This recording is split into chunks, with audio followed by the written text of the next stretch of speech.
you see the Indian regional treat space, most of these products are highly unorganized. They do not use standard recipes and we do not know where the ingredients are coming from. That's when I realized that there's a large opportunity for Desi treats to stand amongst its own against Western formats and flavors. We are trying to take Desi Indian treats to the world. We also procure our raw materials directly from farmers. We actually can trace back every single Desi pops directly to the tree from where it came from. Amazon is one of the most friendly platforms. With the amount of analytics and tools which are available on Amazon, our revenues have also substantially grown over the last 1 year, almost 3x. Today we have scaled up to more than 60 team members. We have almost an 8,000 square feet manufacturing unit.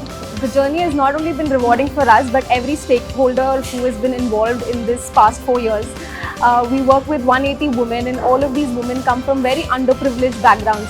They are there for us and we are there for them.